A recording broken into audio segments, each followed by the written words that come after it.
पकड़ पकड़ कर शिष्य बनाते हैं। गुरु प्रीतो वैकुंठम योगी दुर्लभम। गुरु की कृपा होगी तो मिलेगा, नहीं तो नहीं मिलेगा।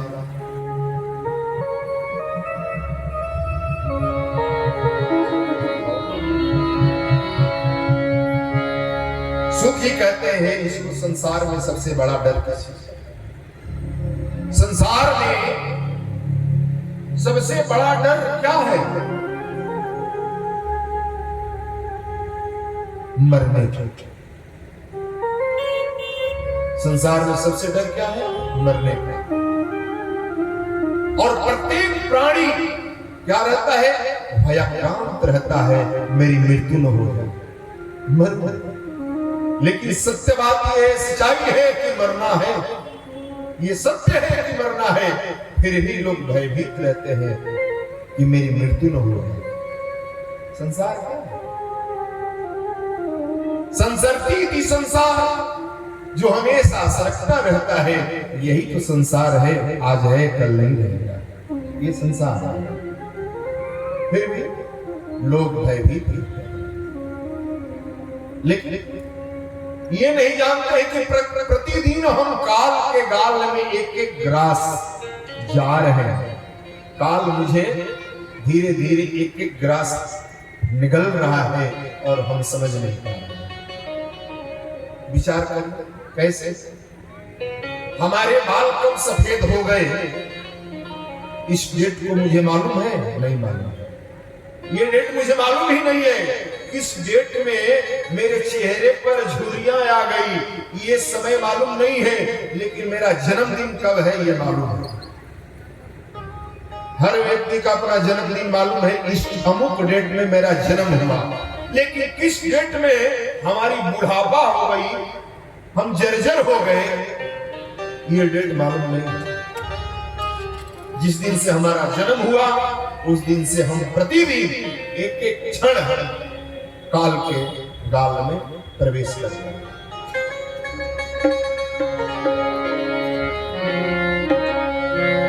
काल ब्याल मुख ग्रास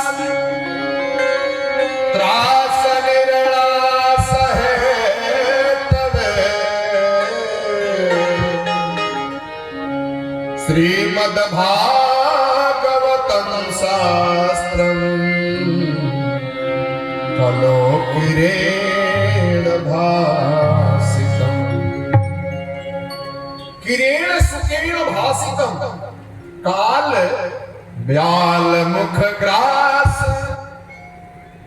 त्रास निरास है तवे। किरेण सुकेन भासितम्। तोता भैया मीठा बोलता है, सत्य बात है। सब लोग कहते हैं तोता का एक नाम मिठू भी है। मिठू मिठू मिठू है, मिठू है।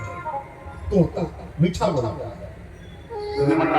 महाराज जी ने कहा वो धीरे का तोता तो भजन सुनने का मन जी। अब आ गया समय।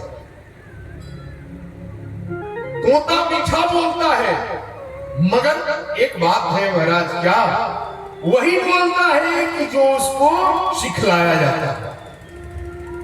तोता मीठा बोलता है, सत्य बात है, लेकिन उसको जो सिखलाया जाता है वही तोता बोलता है। अब तोते के सामने तुम राम राम कहो तो तोता राम राम कहेगा। अगर तोते के सामने तुम गाली दो तो तोता गाली देना शुरू कर देगा। इसका तात्पर्य क्या है? अगर अपनी पीढ़ी सुधारनी है, अपने बच्चे को अगर सही मार्ग पर ले जाना है, तो सबसे पहले मुझे सही मार्ग पर चलना पड़ेगा। रास्ता हमें दिखाना पड़ेगा। प्रथम गुरु माता पिता होते हैं। अगर माता पिता सही है, लायक है, उसका बेटा कभी नालायक नहीं हो सकता। और पिता ही दिन भर ताश का पत्ता फेंट रहा है तो कल बेटा फेंटेगा तो कौन सी बड़ी बात है महाराज? वो फेंटेगा, वो फेंटेगा। इसलिए सबसे पहले हर गार्जियन को संभलना पड़ेगा, हमें खुद संभलना पड़ेगा। कथा पंडाल में छोटे छोटे बच्चों को भी लाइए, संस्कार सीखेगा, धर्म स्थान पर लाना चाहिए, घुमाना चाहिए, बच्चे को बैठाओ, सिखाओ। मेरे दादाजी कथा श्रवण करने आए थे, बड़ा होगा तो कहेगा हम भी उनके साथ गए थे। एक बार यज्ञ हुआ, दया बाबा ने यज्ञ करवाया था, तो बच्चे को लाएंगे तब संस्कार बनेगा। किरीट सुखे नभासितम,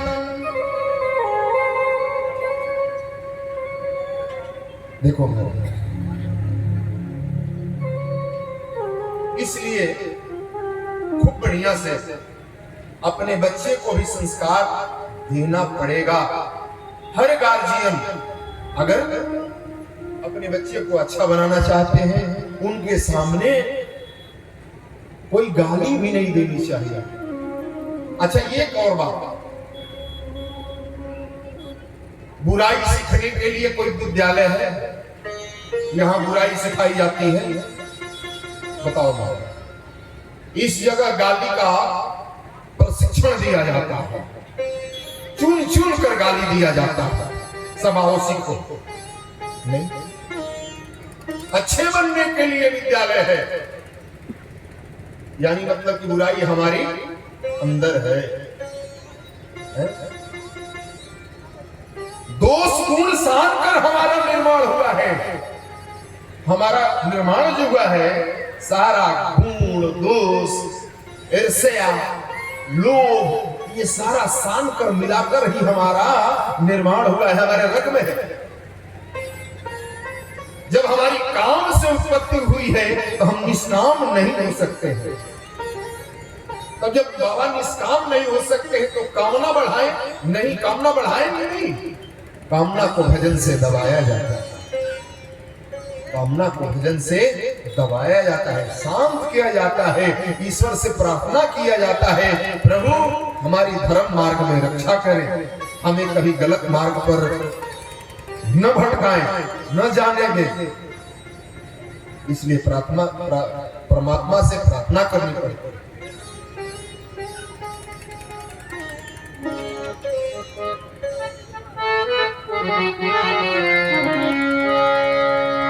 बोल पिंजड़े कतोता राम रे,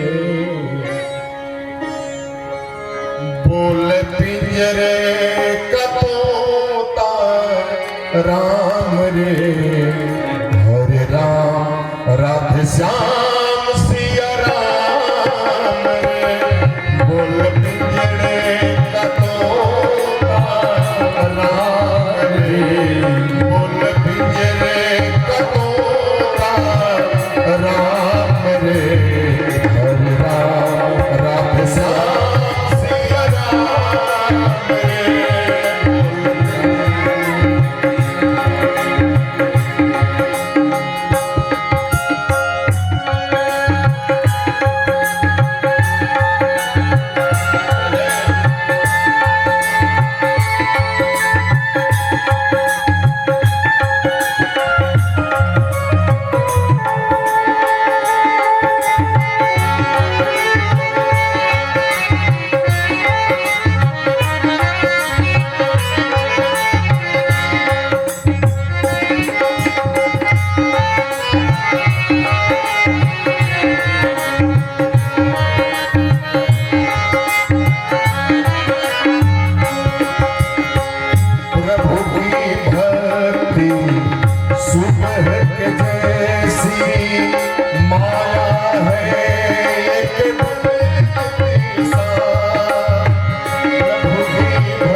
आशीर्वाद प्राप्त हुआ,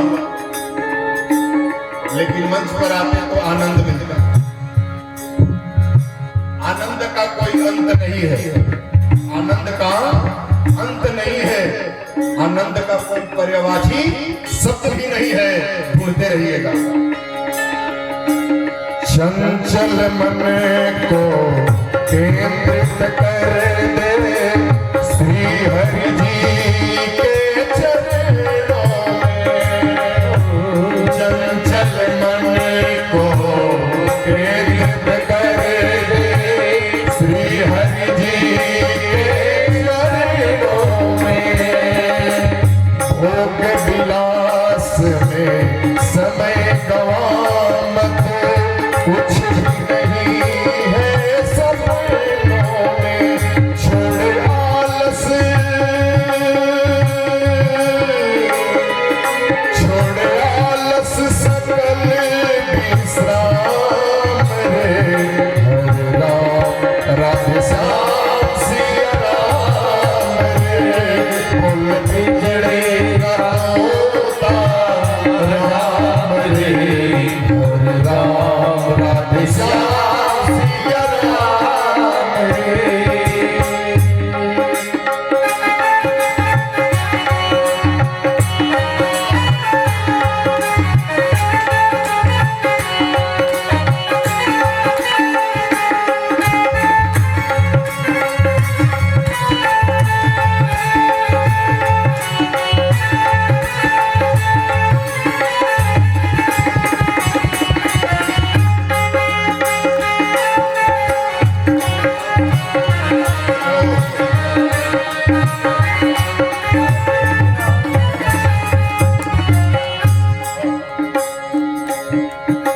हमारे ऋषि केश पांडे जी तबले में पंडित। इस दुनिया में बंदे तेरा कहीं नहीं ठिकाना है। इस दुनिया के बंदे तेरा कहीं नहीं ठिकाना है। एक दिन पिंजरा छोड़ के पंछी दूर बहुत उड़ जाना है। उड़ के जाना है,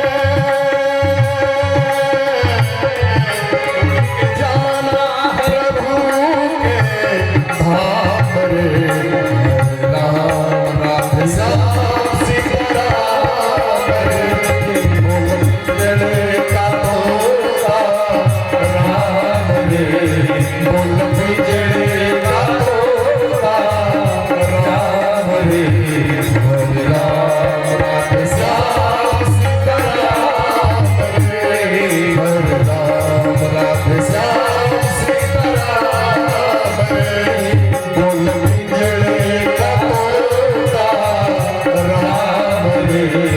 बोल बिगड़े का तोता राम रे। हरे राम राधे श्याम सिया राम रे। हरे राम राधे श्याम सिया राम रे। हरे राम राधे श्याम सिया राम रे। बोल वृंदावन बिहारी लाल की जय हो। काल मुख त्रास त्रास निर्णा सहेत में। किरीण सुकेन भासितम। ये तोता है, तोता तो हमारे अंदर है। इस पिंजरे में भी कैद तोता है। ये माता समझ लेना कि घर में पिंजरे में जो तोता रख देती हो ना, वो वही तोता। ये हमारे अंदर तोता है, हमारे बालक के अंदर तोता है। उसको अच्छी चीज सिखाओ, बढ़िया बोलने सिखाओ, राम राम सिखाओ, हनुमान चालीसा पढ़ने सिखाओ।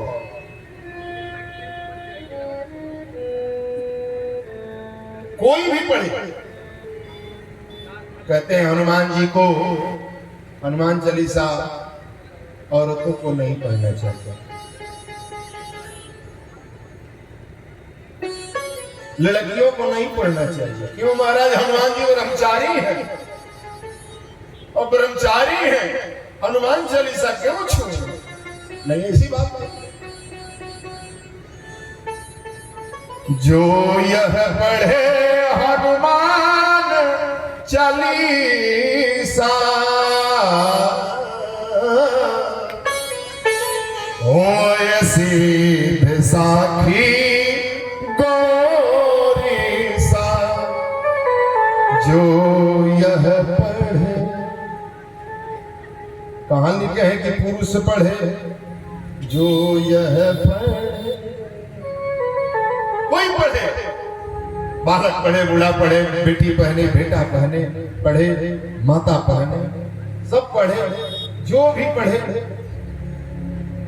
जो यह पढ़े हनुमान चालीसा होय सिद्ध साखी गौरी सा। शिव की कसम खाकर कहता हूं, उसका कल्याण हो जाएगा। इससे बड़ा प्रमाण कोई क्या सकता है? कोई प्रमाण है? एक छोटी सी किताब हनुमान चालीसा में ये प्रमाण। महाराज परीक्षित के सामने देवता लोग कलश लेकर आ गए अमृत के। सुखदेव महामुनि व्यास पीठ पर बैठे कथा सुना रहे थे, उसी समय देवता लोग में अमृत के कलश लेकर आ गए। महाराज एक काम करो, अमृत परीक्षित को पिला दो और कथा अमृत में ही पिला दो। ये सुधा अमृत परीक्षित को पिला दो। अब भैया सुखदेव महामुनि जैसे वक्ता और परीक्षित जैसा श्रोता हो, अब उसमें छलिया आकर छल कर सकता है? नहीं कर सकता। देवता लोग तो छल करते हैं, कपट करते हैं, उनके जिम्मा कोई काम तो है नहीं। आशीर्वाद दे देंगे, राक्षस का बल बढ़ जाएगा। जब वही राक्षस अत्याचार करने लगेगा तो विष्णु को पुकारेंगे, हत्रायमान शरणागति, हे प्रभु मेरी रक्षा करो। और परमात्मा आएंगे, राक्षस का वध करेंगे, तब पुष्प फेंकेंगे, ये फूल से स्वागत करेंगे, धन्य है प्रभु, आप धन्य है, धन्य है, धन्य है। यही काम करेंगे। कलश लेकर आने के बाद सुखदेव महामुनि की बात, ये देवता अमृत के कलश लेकर आज इतने दयालु कैसे हो गए? देवता ये दया की भावना देवताओं में आई कैसे? अमृत के कलश लेकर आ गए, परीक्षित को पिला दो महाराज। परीक्षित महाराज अमर हो जाएंगे। ये और सुधा अमृत है, इसको पिला दीजिए और कथा अमृत मुझे पिला दीजिए। सुखदेव महामुनि कहे कि वाह। एक समय गरुड़ को आवश्यकता थी अपने माता के दासत्व से मुक्ति दिलाने के लिए। बीता और कद्रू में होड़ लग गई। सूर्य नारायण के घोड़े सफेद हैं या काले हैं? बीता हार गई और वहां गरुड़ की मां दासत्व बन गई, दासी बन गई। बीता दासी बन गई और उसी के दासत्व की से मुक्ति दिलाने के लिए गरुड़ गए इंद्र के पास कि अमृत का घड़ा मुझे दे दो, मेरी मां दासी बन गई है। और सर्पों की मां कद्रू सर्पों की मां है, उसको अमृत देंगे और मेरी मां मुक्त हो जाएगी। इंद्र ने कहा कि ऐसा काम मत करो, जब सारा सर्प अमृत पान कर लेंगे फिर ये सृष्टि पर मानव का कोई रह नहीं पाएगा, सारे मानव को सर्प रहने नहीं देंगे, इसलिए ऐसा काम मत करो, सृष्टि में खलन हो जाएगा। फिर भी जबरदस्ती लड़ाई करने लगे। गरुड़ जी लड़ाई कर कलश लेकर भागने लगे। इंद्र ने समझौता किया, कलश आप दे दो और दासत्व से मुक्ति दिला दो और मैं कलश लेकर भगाऊंगा। दोनों का तालमेल हुआ, ले गए, माता को दासत्व से मुक्त भी करा दिए। अब बताइए महाराज कि लड़ने भिड़ने मरने के लिए सारे देवता लोग तैयार हो गए, आज कौन सा दया दिखा रहे हो आपकी? कलश लेकर पहले आ गए, न हमने पुकारा न परीक्षित ने पुकारा। परीक्षित भी नहीं बुलाए, हम भी नहीं बुलाए, फिर भी कलश लेकर आ गए बिन बुलाए। जो दुनिया का कोई सामान न देता हो अपने घर का, और बिना कहे आपके सामने सारा सामान लेकर आ गए कि महाराज ये भी ले लो, ये भी ले लो। आप सोच में पड़ जाओगे कि बाबा एक सुई देने नहीं आया, सुई देने वाला नहीं है, आज पूरी संपत्ति दे रहा है, इसके पीछे कारण क्या है? सारे लोग यही कहेंगे इसका कारण क्या है, कारण ढूंढेंगे, क्यों दे रहा है? जो एक सुई के अग्रभर सामान नहीं देने के लिए तैयार है और पूरी संपत्ति दे रहा है, मूल्यवान वस्तु दे रहा है। सुखदेव महामुनि संभल गए, कहे कि आओ आओ, तुम ठगिया हो, छलिया हो। ये बताओ, कथा सब लोग श्रवण कर रहे हैं, तुम भी बैठकर श्रवण कर लेना, लेकिन तुम यहाँ का कथा केवल और केवल मुझे सुना दीजिए, परीक्षित को अमृत पिला दीजिए, ये तो घोर अन्याय है। और तुम क्रय विक्रय करने आए हो, ये कोई बनिया का दुकान नहीं है। भगा दे। और ये कांच की मड़ी लेकर आए हो, कांच की मड़ी लेकर आए हो और मूल्यवान मड़ी के सामने आदान प्रदान करने के लिए, हेरा फेरी करने के लिए। कौ सुधा तो कथा लोके, कौ कांच तो मड़ी महान, ब्रह्मरा तो विचारेवं तदा देवाज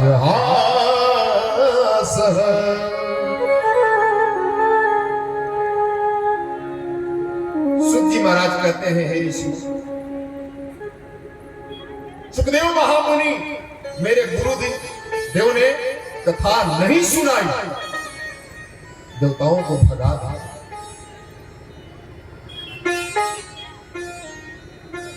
अरे महाराज कहे ना कि चिंतामणि मिल जाए आपको, सुधा अमृत पी लेंगे तो क्या होंगे? अमर हो जाएंगे। अमर हो गए हो, अमर हो गए, अमरत्व को प्रदान कर देगा, अमृत अमरत्व को प्रदान कर देगा, लेकिन कथा अमृत जो है व्यक्ति को अभ्यक्त बना देता है। अच्छा आप अमर हो जाए, भैया हम मरे नहीं, भयक्रांत मृत्यु का हम मरे नहीं, अब नहीं मरेंगे तो अधिक कष्ट भोगेंगे, अधिक कष्ट भोगेंगे घर में। सारा बोझा सर पर लिए हैं, पत्नी का बोझा था तो बेटा आ गया, बेटी आ गई, बेटी की शादी, बेटे के शादी हुआ, पतोह का बोझा आ गया, नाती का बोझा आ गया। अब कितना बोझा ढोओगे? गधे जैसा, गधे जैसा कितना बोझा ढोओगे? आज तक बताओ कि कोई गधे का पुरस्कार मिला है? गधे को अवार्ड मिला है, लेकिन सबसे दुनिया का भार ढोने वाला गधा, गधा गधा नहीं रहेगा तो भार का कौन ढोता है? गधा ढोता है। लेकिन उस गधे को कभी पुरस्कार मिला है? कभी भारत की ओर से भैया ये बोझ ढोने वाला है, इसको पुरस्कार मिलनी चाहिए, एक मेडल मिलना चाहिए, इसके गले में एक माला भी डाल दो। नहीं, लेकिन बोझ ढोते ढोते ढोते वही गधा बोझ ढोते ढोते बूढ़ा हो गया, लंगड़ा हो गया, और वही मालिक दो डंडा मारकर रोड पर फेंक देता है उसी गधे पर, और रोड पर वो टांगे घसीट के घूमता है। मालिक भोजन भी नहीं देता है। वही हाल तो हमारा आपका होगा। बेटा कह रहा है कि बक बक क्या कर रहे हो, नाथ भी कहेगा कि पकड़ पकड़ क्या कर रहे हो, करना न धरना। चलो द्वार पर बैठा, ये सुनने के लिए हम क्यों रहे? जल्दी ही टिकट कट जाता, चलते फिरते हंसते खेलते ये सुनने के लिए अधिक दिन जीवित रहना कोई जरूरी नहीं है। भजन करो, आनंद करो। और छिड़े पोड़े मृतलोकम बसंति।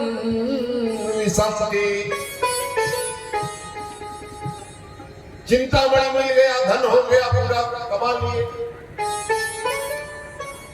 स्वर्ग की संपदा मिल गई, लेकिन धीरे धीरे पुण्य क्षीण होते होते वही देवता लोग क्या करते हैं कि मुख के भर स्वर्ग लोक से ढकेल देते हैं, फिर धराधाम पर जो गिर जाता है।